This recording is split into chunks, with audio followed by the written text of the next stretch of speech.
Welcome to the Farm to School podcast, where you will hear stories of how you thrive and farmers prosper when we grow, cook, and eat delicious, nutritious local foods in schools. We're your hosts, as always. I'm Rick Sherman. And Michelle Markestein, and we are Farm to School coordinators for the state of Oregon. So, Michelle.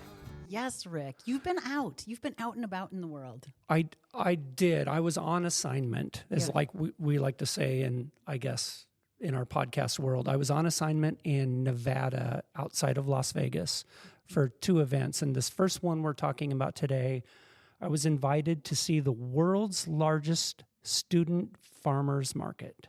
Okay, that is incredible. Because, usually here, Nevada, and, back in the days when Farm to School was getting going, I know Nevada was one of the last states we officially had Farm to School on the map. It's actually Nevada. They get offended if you say Nevada. Just a little insider info. Nevada. All right. Well, it's not. It's like Oregon. Oregon. Yeah, right. Oregon. Nevada. All right, fine. I grew up in New York. I get a pass. Well, it's even worse Sorry than if I that. offended you from And we Nevada. talk about this in the episode, but when we were it's in Las Vegas. And so what do you think of when you think of Las Vegas? Not farmers markets. Not farmers markets. I think of maybe Elvis, maybe a lot of casinos. Let alone the world's largest youth-run farmers market. That's incredible. Exactly.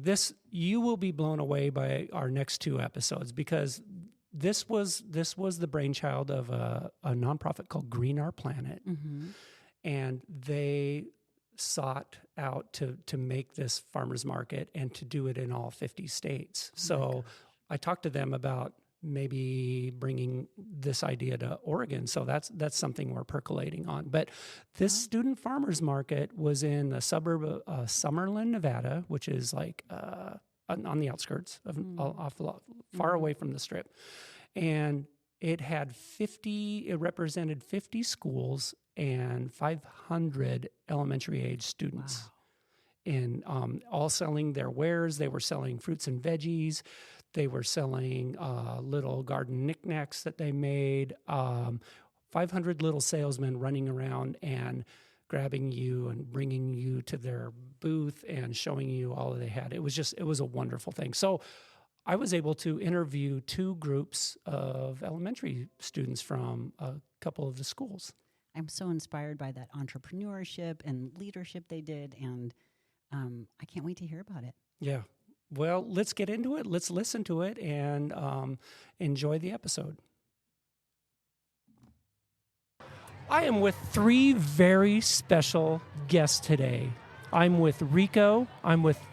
Say hi, Rico. Hi. I'm with Carter. Hi. And I'm with Amalia. Hi. Okay. And we're in Summerlin right now. Summerlin. Thank you very much, because I forgot, actually. I really did. It's a suburb of Las Vegas, and we're with Green Our Planet. They have the world's largest student farmers market. We have seen a video of it before. I guess, do you know how many years this has been going? 11? 11 years? That's really good. That's really good. So 11 years, this is my first time here. But This is how your about you? first time? Amalia, have you been here before? Is this your first time? Yeah. Yeah. How many years have you been here? Just right now. Just, okay. I Just see videos, but I Okay. never really go. videos. This is all our first time, me, Carter, and Amalia. Okay. All right. So I guess there's 500 kids here from about 50 schools.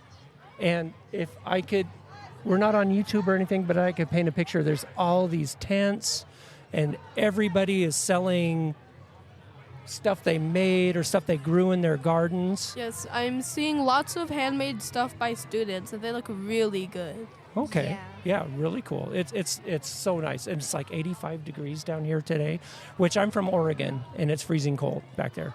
So Carter, can you tell me what school do you go to? I go to Kenny C. Gwen. Can you say that again? Kenny C. Gwen. Kenny C. Gwen? Yes. Okay. How about you, Rico? I go to Kenny C. Gwynn as well. And Amalia, do you too? Yes. Oh, all 3 at the same school. Okay, so you guys know each other.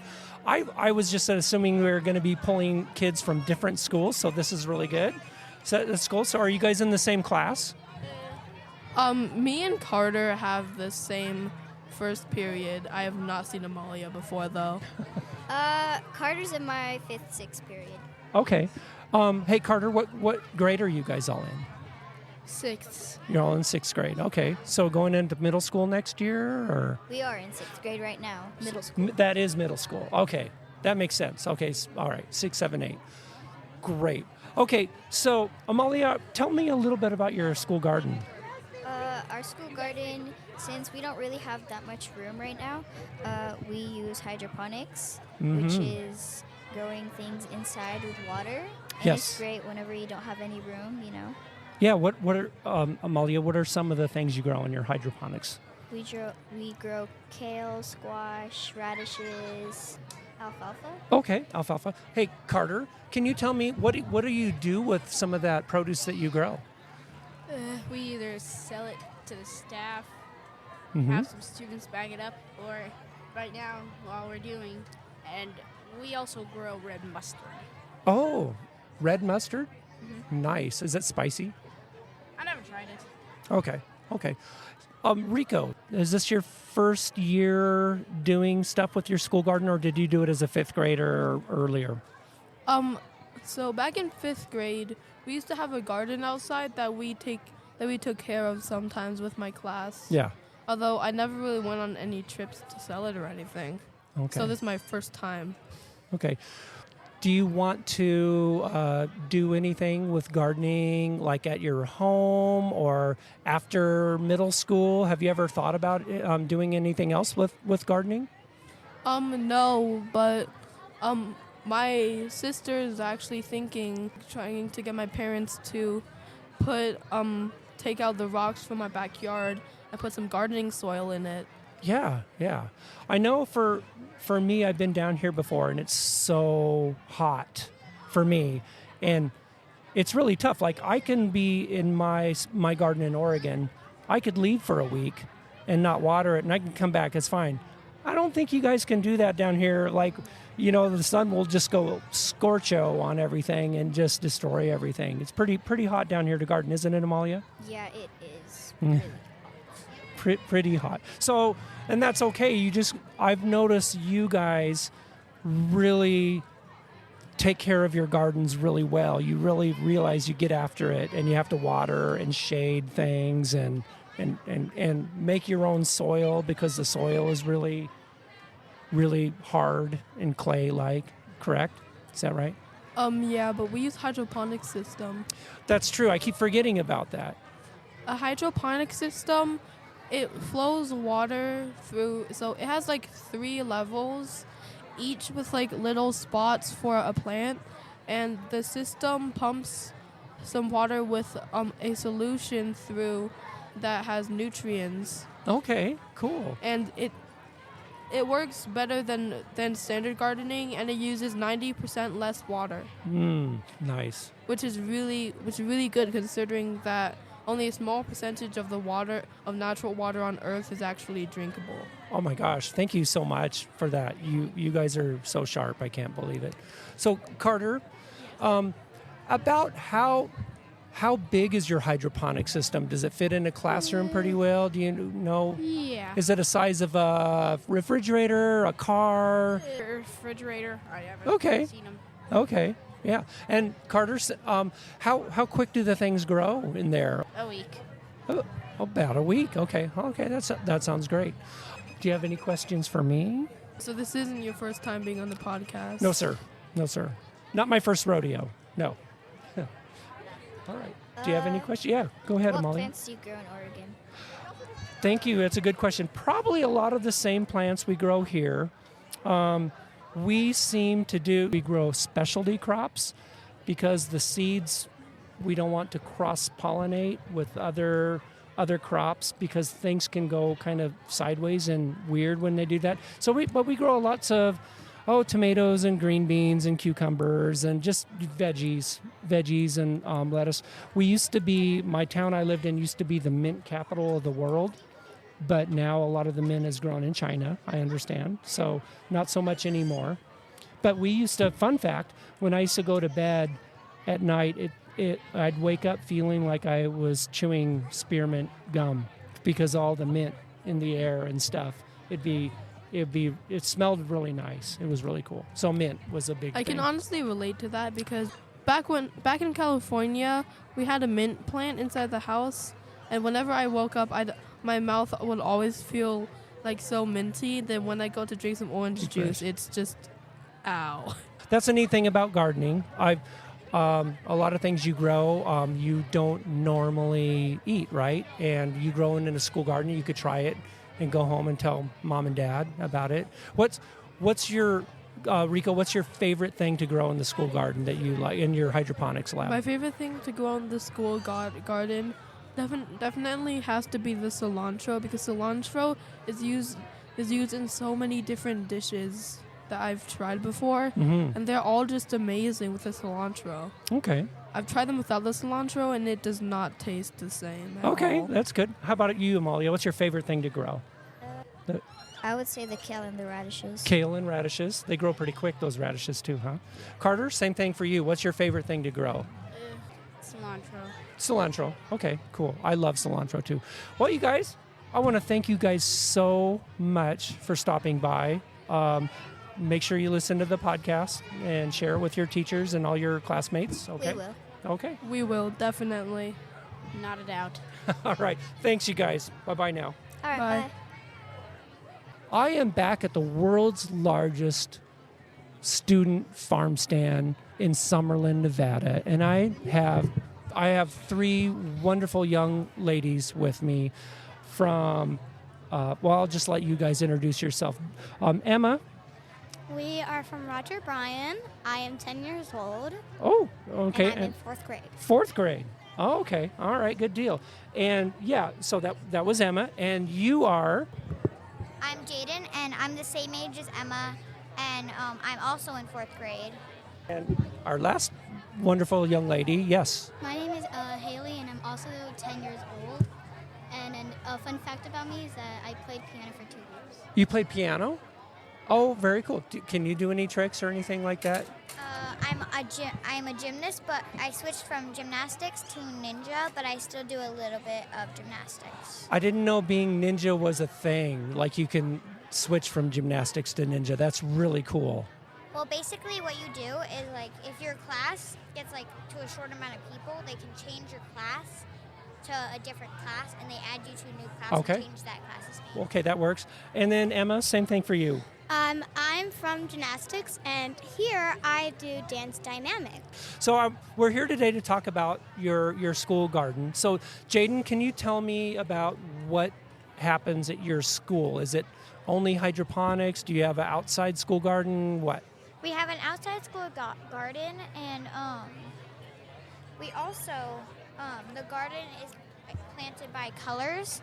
So all the different colored plant, like different rectangles that have the plants in them, have different colors painted onto them. Some of them are just bricks, and some are actually painted. Oh, I thought you were saying when it's color, you planted by color, like you planted all the purple things, and but it's decorated and really pretty. Yeah. Oh, okay, I Like get the that.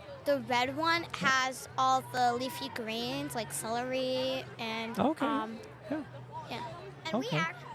also we actually noticed that almost a lot of our plants haven't grown yet until normally till like December or July.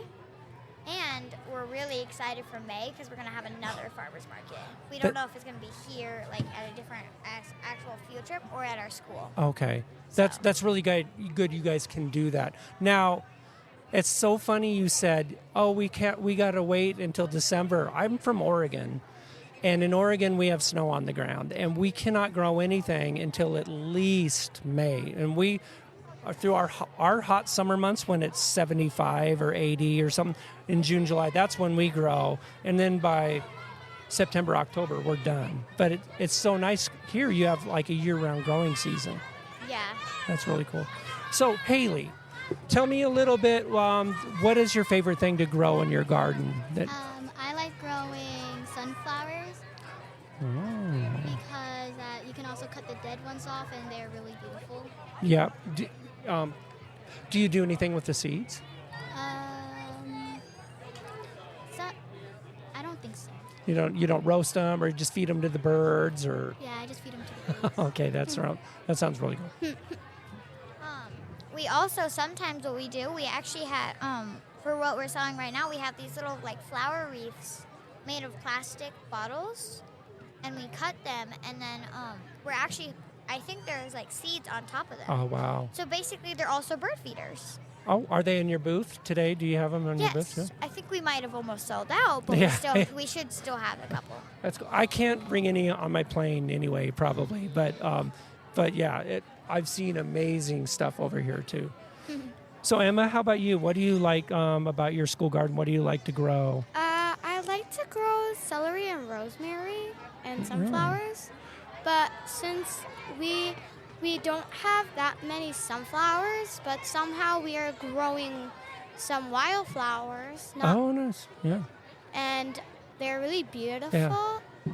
The most part I like about farmers market is where you get to communicate with all kinds of people and convince them to sell your products. You guys are aggressive. Let me tell you. I mean, in a good way. In a good way. You're like, hey, and you're marketing and selling and showing your stuff. It's really fun to go walk around here and see 500 kids here today. Wow. Yeah, it's really fun. And we also get to hang out with friends that we don't get to hang out with during the day. Oh, yeah. Like, we don't get to hang out with Emma or my friend Amelia, who isn't here right now. Are you in the same classroom? No, I'm Me in and Miss her Wool. We're in actually one of our teachers here. Her name is Miss Derby. Jaden and Haley. Okay. Yes, and yeah. then she's in Wool, and our friend Amelia is actually in Wilson. Okay. So, Has this gardening piqued anything in your interest? Do you want to keep doing it after you're in middle school, if you get in middle school and high school, or would you like to, work in a horticulture field or anything like that? Go ahead, Emma. I think I love this, doing what I do. I like helping people and convincing them of selling. So I think I want to do it for middle school and high school. But Okay. I don't think about with the other thing you said. Yeah, like as a career or As anything. a career. No, for me, I'm thinking of being an artist. For being an artist, I still do farmers market, but help little kids like elementary and just put up signs from my drawings. That's perfect. What I want to do. That's perfect, and that's a good lesson that you can teach anything in a school garden, and what Emma said is perfect. Like, well, I like art, and I like to do art in the school garden, and you can take that knowledge and go with it. So great, it all works good. Thank you so much for stopping by and seeing me. This has been great to get to meet you, and good luck with you and your guys and your school garden. Okay. All right. All right. Thanks. Bye bye. Thank you. bye. Oh my gosh, listening to those youth talk with such passion and knowledge is just so inspiring. It makes me want to do more. Thank you, Rick, for interviewing them. Yeah, they're tomorrow's leaders in the farm to school world, definitely. I agree. Thank you, everybody, for listening, too. Yeah, Farm to School was written, directed, and produced by Rick Sherman and Michelle Markiston with production support from Leanne Locker at Oregon State University Extension and was made possible by a grant by the United States Department of Agriculture. The content and ideas on the Farm to School podcast does not necessarily reflect the opinions of Oregon State University, Oregon Department of Education, and the United States Department of Agriculture. The USDA, Oregon Department of Education, and Oregon State University are equal opportunity providers and employers. Do you want to learn more about Farm to School? Check out other episodes, show notes, contact information, and much more by Googling up Farm to School Podcast OSU, and that'll take you to our site. We would love to hear from you. Stop by the website Michelle just mentioned. That's Farm to School Podcast OSU. And say hello and give us an idea for a future podcast. Yes, we'd love to hear from you. See you next time. Bye, everyone. Bye, everyone.